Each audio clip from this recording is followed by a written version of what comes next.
Bismillahirrahmanirrahim. Wal maqalatut tasi'ah. Alhamdulillah kita sudah sampai di maqalah yang ke-9 di bab 3. Qala Jibril, berkata Jibril alaihi salam, ya Muhammadin isma syi'ta fa innaka mayyit wa ahbib man syi'ta fa innaka mufariqah wa amal ma syi'ta fa innaka majziyun bih. Malaikat Jibril alaihissalam berkata, ya Muhammad, wahai Muhammad, hiduplah engkau seberapa lapang pun lamanya, fa innaka mayyit, engkau pasti akan mati. Di sini malaikat Jibril berkata kepada Nabi Muhammad, isma syi'ta, hiduplah terserahmu, hiduplah sesukamu, tapi ingat fa innaka mayyit, engkau akan mati. Li'annal akhiral hayy, karena sesungguhnya akhir, li'annal akhiral hayy, karena sesungguhnya akhir dari sebuah kehidupan, mayyitun, itu adalah sebuah kematian. Di sini kita diingatkan oleh makalah yang pertama ini, sekelas Nabi Muhammad SAW, dia adalah seorang nabi, dia adalah seorang rasul, dan beliau juga adalah kekasih Allah, dan termasuk manusia yang terpilih dari jutaan manusia. Karena manusia itu kalau dia tidak menjadi sesuatu yang bermanfaat atau dia diagungkan, maka dia tidak dikenal. Dan termasuk Nabi Muhammad SAW, dari semua jutaan manusia itu sedikit yang dipilih sebagai seorang nabi. Dan dari sekian ribuan nabi itu kan sedikit yang dipilih oleh Allah untuk menjadi rasul. Dan dari sekian rasul, ratusan rasul, itu sedikit yang dipilih sebagai ulul azmi. Dan dari sedikitnya ulul azmi itu ada Nabi Muhammad SAW yang dipilih sebagai khatimul anbiya, pemimpin daripada para nabi ataupun para rasul. Nah, sekelas beliau saja itu diingatkan oleh malaikat Jibril tentang kematian. Bagaimana dengan kita? Makanya kemarin yang kita belajar di pertemuan yang kemarin, nasihat terbaik itu adalah kematian. Nasihat sangat terbaik itu kematian, yang mengalahkan dari sebuah kata-kata, sebuah pembicaraan. Karena apa? Ketika kita sudah meninggal, kita baru menyadari an-nasu niyam, manusia itu sedang tertidur.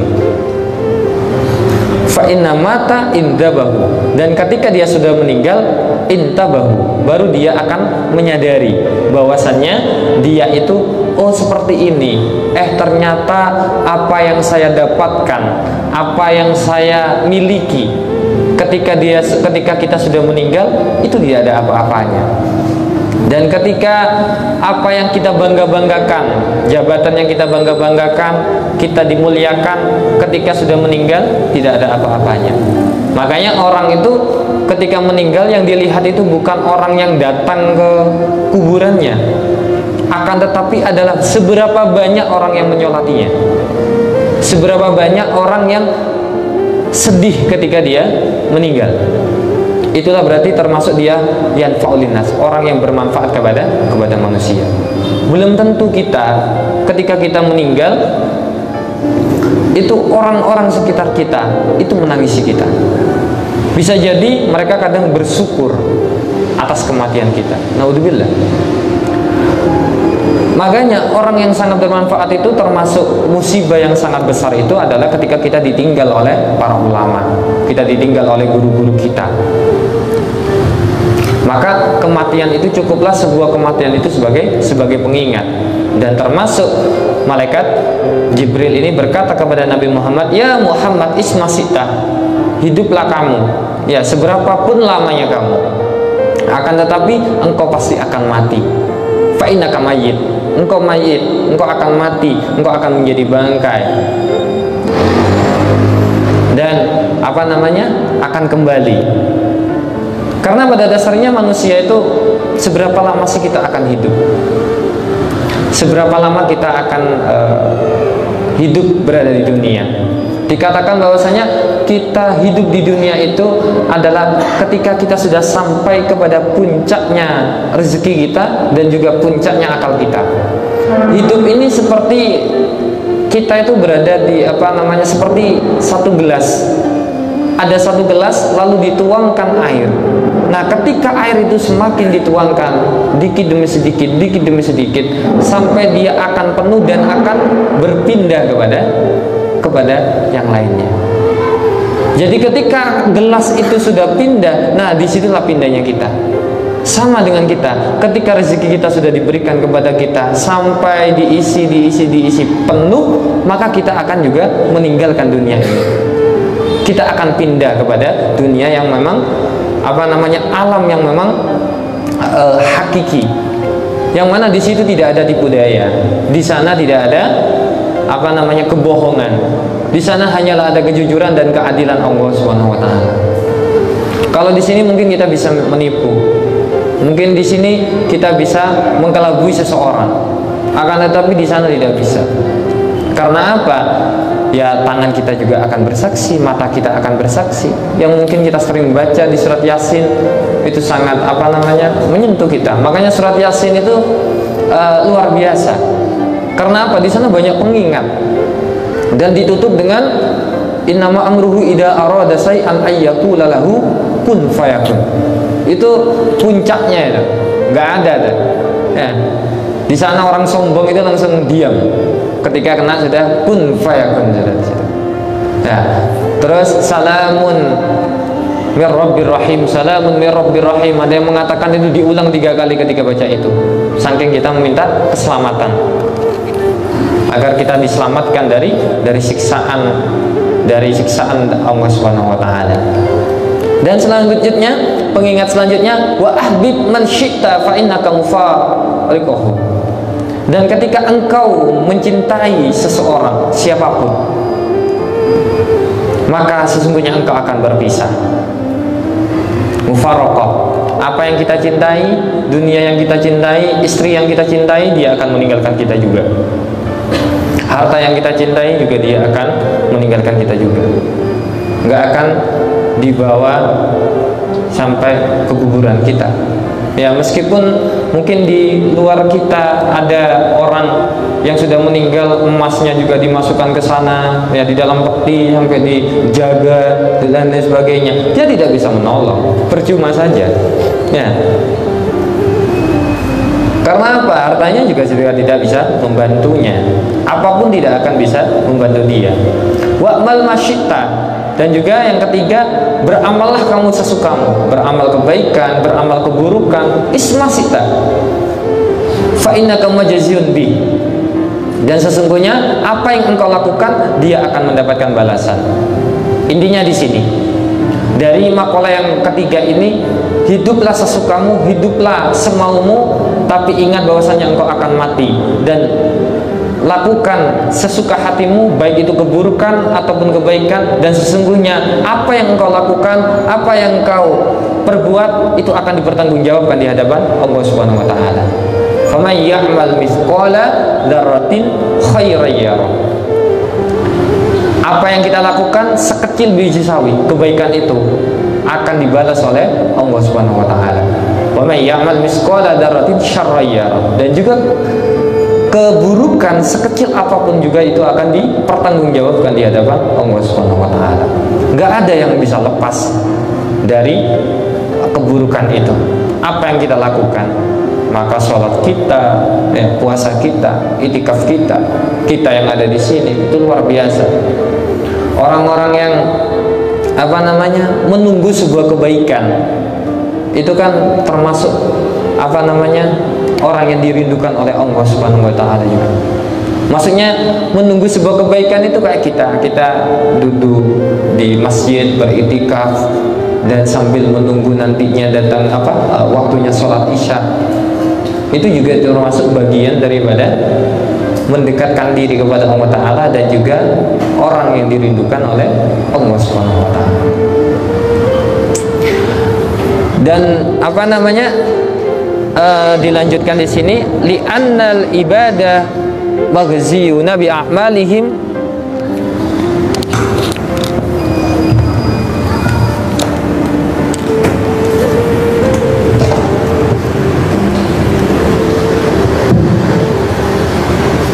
li'annal ibad maghziyuna bi a'malihim inna khairun fa khairun wa anna syarrun fa syarrun.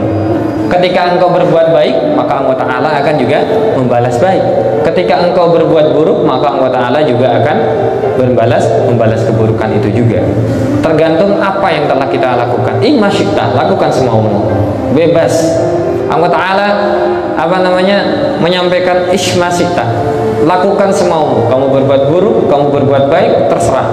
Tapi ingat, fa innaka mayyit, engkau akan menjadi bangkai, engkau akan mati, engkau akan mempertanggungjawabkan apa yang telah engkau lakukan. Wal maqalatul asyirah, maqalah yang ke-10.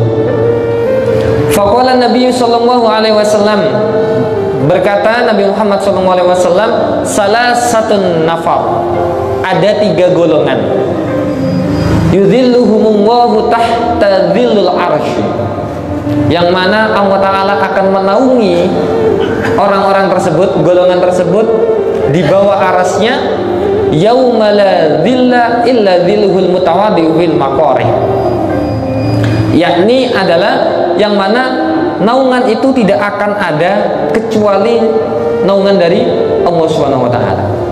Siapa 3 golongan itu? Yang pertama, al mutawaddi'u fil makarih, yakni adalah orang yang tetap berwudu, bersusah payah berwudu meskipun dalam keadaan sangatlah dingin. Ya. Biasanya ini terjadi ya ketika subuh, malam hari sholat tahajud, ya.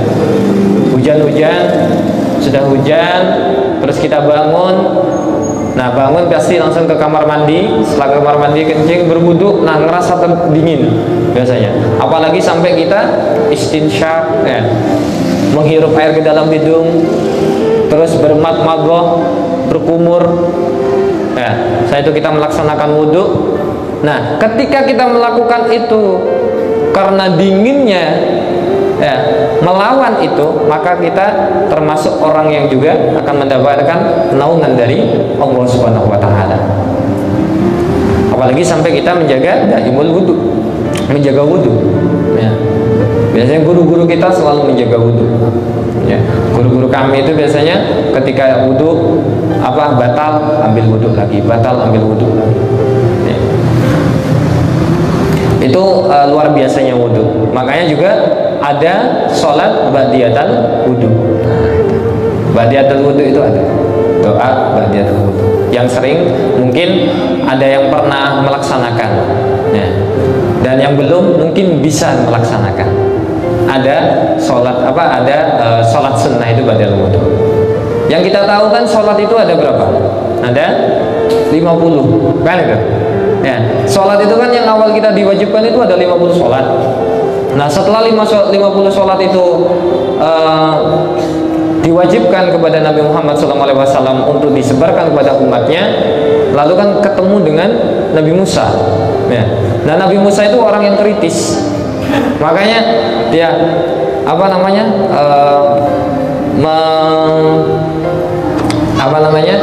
menyuruh Nabi Muhammad untuk naik lagi, untuk minta diskon agar sampai sholat itu bisa turun sampai ke 5 waktu itu, hanya sholat duhur, asar, maghrib, isya, dan subuh itu.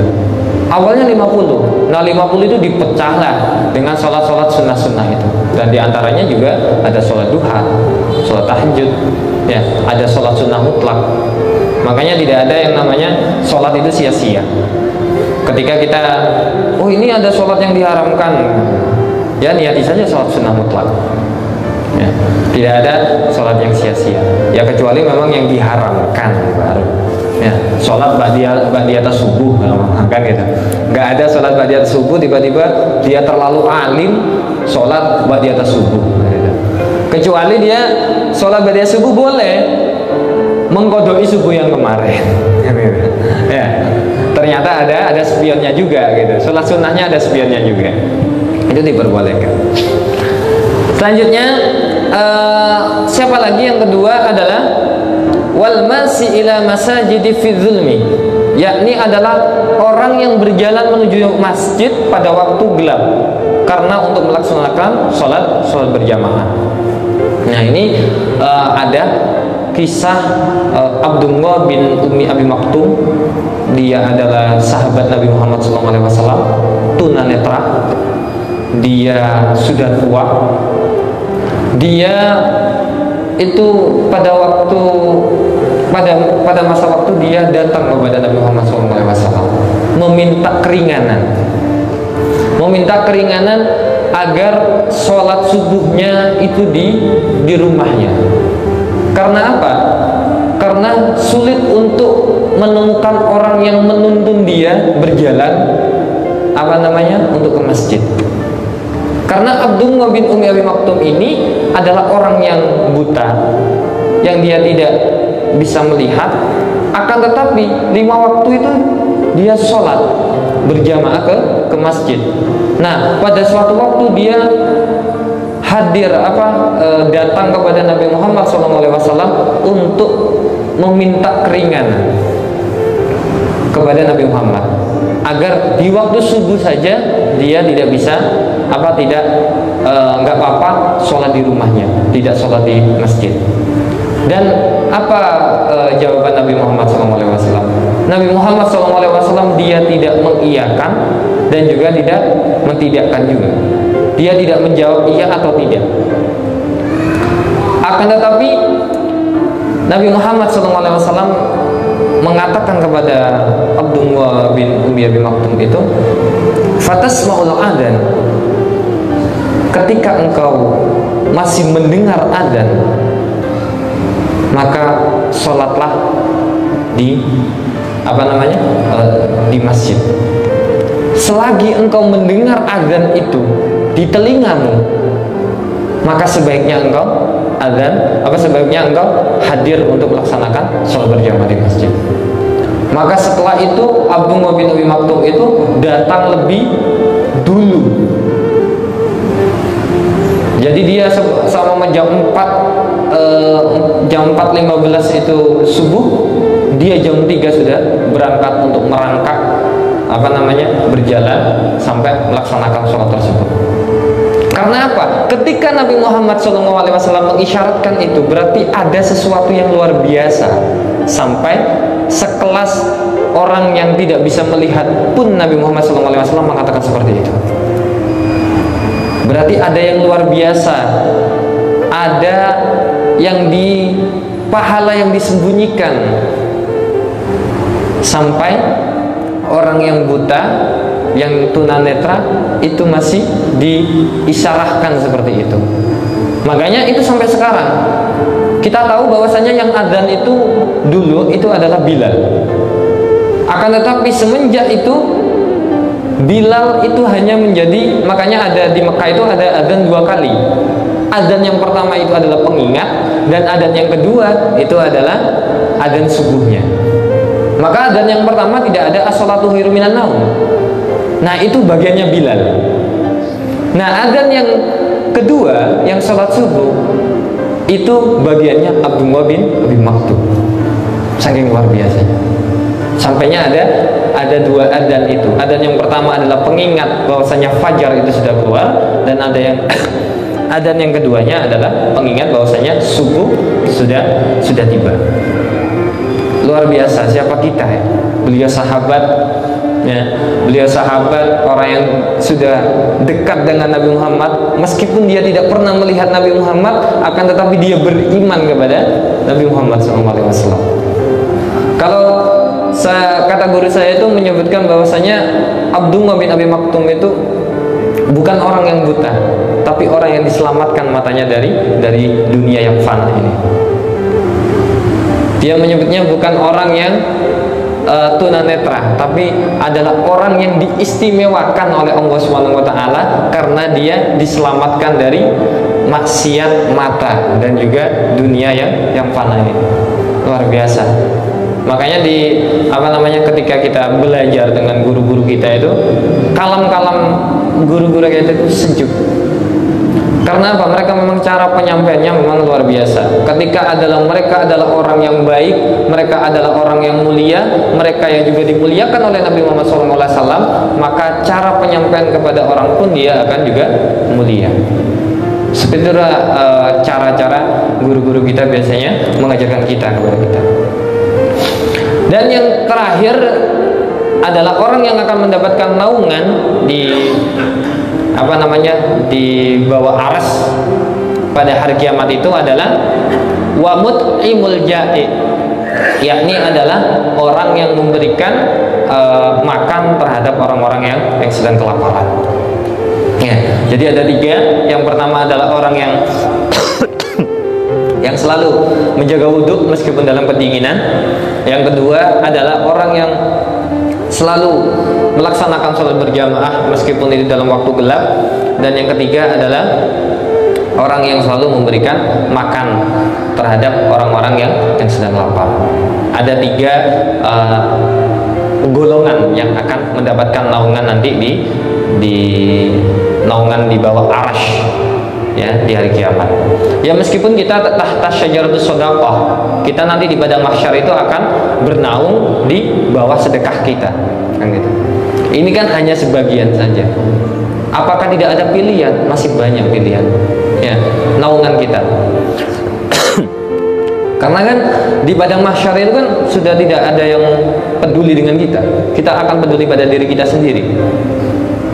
Ya, orang tua kita nggak ingat kita, apalagi istri kita. Orang tua, sekelas orang tua yang tidak ada suratnya, itu tidak peduli dengan kita. Anak kita nggak peduli dengan kita, apalagi istri kita.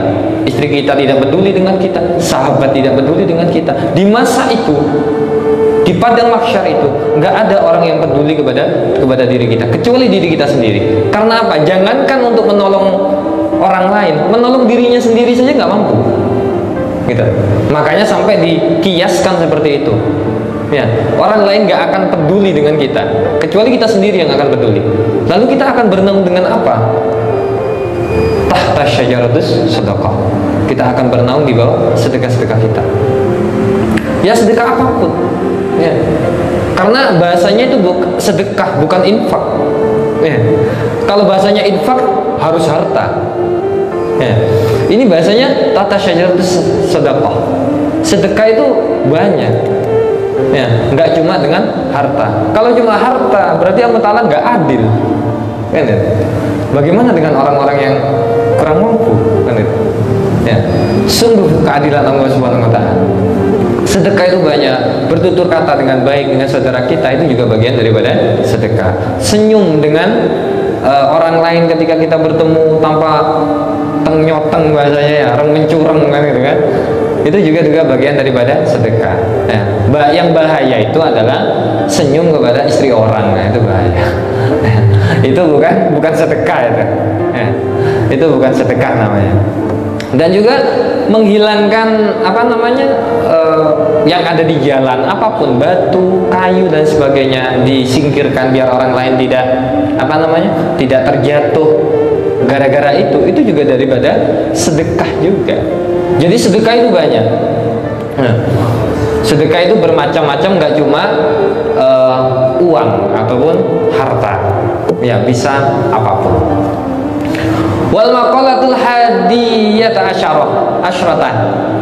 Maqalah yang ke-11, qila li Ibrahim alaihi salam. Ya. Ditanyakan kepada Nabi Ibrahim alaihi salam, li ayyi syai'in takhadaqallahu halilan. Ya Ibrahim, kenapa engkau menjadi kekasihnya Allah? Kenapa engkau menjadi orang yang disayangi, dicintai oleh Allah Subhanahu wa taala? Maka Nabi Ibrahim alaihissalam berkata, bisalah sati asya, aku dicintai atau menjadi khalilullah, menjadi kekasih Allah atas 3 perkara. Apa saja itu? Ikhtarta amrullahi ta'ala ala amri khairi. Aku mengutamakan perintah yang telah diperintahkan Allah Subhanahu wa taala daripada perintah selainnya Allah Subhanahu wa taala. Jadi dia lebih fokus kepada perintahnya Allah daripada perintahnya orang lain. Kalau kita tahu bahwasanya Nabi Ibrahim itu ujiannya luar biasa. Nih, ujiannya Nabi Ibrahim itu ujian yang sangat luar biasa. Sudah ayahnya pembuat berhala, terus diuji dengan anaknya juga, yang sampai menjadi syariat kita, yakni kurban, yang mungkin kita sering mendengar cerita terkait ceritanya Nabi Ibrahim. Nabi Ibrahim itu memang layak dan pantas untuk menjadi Khalilullah. Karena apa? Ujiannya luar biasa. Ujiannya Nabi Ibrahim itu luar biasa. Diuji anak. Ya, Rabbi habli minas sholihin, itu enggak cuma setahun 2 tahun dia berdoa, berpuluh-puluh tahun. Ya, 80 tahun Nabi Ibrahim itu berdoa baru dikasih seorang anak. Dari istri yang mudanya masih, yang tuanya 99 tahun baru dikasih juga. Jadi luar biasa itu anak. Setelah anaknya lahir disuruh disembelih. Coba, luar biasa. Makanya memang dia pantas dan layak mendapatkan gelar Khalilullah, itu kekasih Allah. Karena apa? Dia selalu mendahulukan perintah Allah daripada selainnya Allah. Dan dari doa-doa yang sering diucapkan itu, Rabbi habli minas sholihin, sampai juga melahirkan seorang anak yang memang sholihin, yang soleh. Maka kita juga nggak boleh berhenti untuk mendoakan anak kita. Ya, Rabbi habli minas sholihin itu sering kita baca, meskipun anak kita kok tetap nakal sih, kok tetap seperti ini, doakan saja. Mungkin kalau tidak, karena apa? Doa itu kan tidak ada yang tidak dikabulkan oleh Allah Subhanahu wa taala. Selagi kita mengangkat tangan kita, maka Allah taala tidak akan pernah tidak mengabulkan doa itu. Maka Allah taala akan mengabulkan doa itu. Ketika kita sudah minta, ya, apalagi di doa di tempat-tempat aqrabu ma yakunul abdu minallah fa wasajid, tidak ada tempat yang paling dekat dengan Allah Subhanahu wa taala kecuali pada waktu sujud. Makanya di situ fa'aksiru doa, perbanyak doa. Yang penting doa-doanya kita jangan diucapkan pakai lisan, kan bisa batal ya. Ketika sujud kita baca selain doa-doa sholat, ya. Tapi di dalam hati kita baca doa itu, perpanjang sujud kita, maka Allah taala akan mengabulkan doa itu. Tapi kok lama, Ustaz? Gak dikabul-kabulkan sama Allah taala. Ya mungkin bukan di sampaian atau di jenengan doa itu dikabulkan, akan tetapi di cucunya, di anaknya jenengan. Bisa jadi seperti itu. Karena apa? Yang menolong kita kan gak cuma kita saja. Ya, idza matal insan inqata'a. Ketika kita mati, ketika kita sudah meninggal, inqata'a, semua amal terputus. Kecuali 3 kan, ada amal jariyah, ada ilmu bermanfaat, dan juga anak yang soleh. Nah, bisa jadi anak soleh itu yang akan mengangkat kita nantinya, yang menolong kita dari dosa-dosa kita. Mungkin dosa kita banyak, kita nggak sempat beramal banyak, akan tetapi ketika kita menemukan, mempunyai seorang anak yang soleh, yang selalu bermanfaat kepada orang lain, yang selalu memberikan manfaat kepada orang lain, dan juga ilmunya diberikan kepada orang lain, lalu terus dilaksanakan kebaikan-kebaikan itu, ternyata kebaikan itu mengalir kepada dirinya, itu juga pasti mengalir kepada orang tuanya.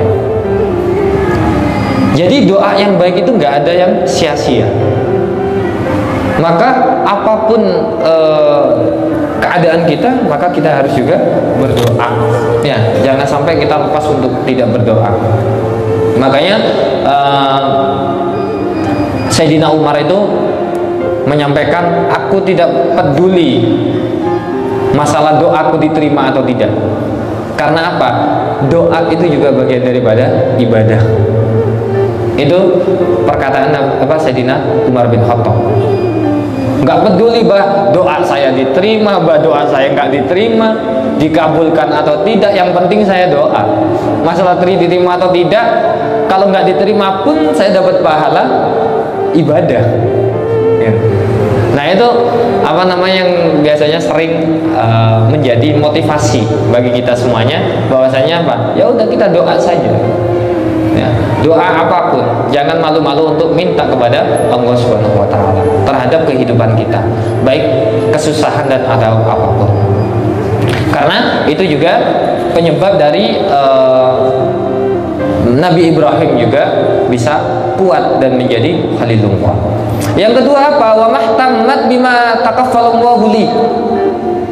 Yakni adalah aku tidak mengkhawatirkan sesuatu rezeki yang urusannya sudah ditanggung oleh Allah Subhanahu wa taala. Nah, rezeki sudah ditanggung oleh Allah Subhanahu wa taala. Ya tentunya kalau kita yang tidak terlalu, bahasanya kalau saya sendiri ya, tidak terlalu dekat dengan Allah Subhanahu wa taala, maka usahanya yang harus lebih banyak daripada doanya. Jangan dibalik. Doanya lebih banyak daripada usahanya. Ya. Kalau kita ngerasa kita itu masih tidak terlalu dekat dengan Allah Subhanahu wa taala, maka usahanya yang harus diperbanyak daripada doanya. Ya, bukan doa atau nanti jadi dukun nanti. Doa terus. Ya. Doa tanpa usaha itu dukun. Ya. Usaha tanpa doa itu sombong. Nah, maka itu harus beriringan antara doa dan usaha itu. Dan yang ketiga yang juga menjadikan wa ma ta'addayat illa ma'adaifi. Yang ketiga itu adalah saya tidak makan di waktu sore dan pagi kecuali ketika bersama tamu. Dan dikenallah Nabi Ibrahim itu adalah orang yang memuliakan tamu. Ketika ada orang yang datang kepada kita bersilaturahmi kepada kita, kita muliakan. Ya. Siapapun itu ketika dia menjadi tamu, maka tamu adalah raja, dan raja juga harus hormat kepada yang ada di tamu. Ya, bukan semena-mena, ya, saling menghormati.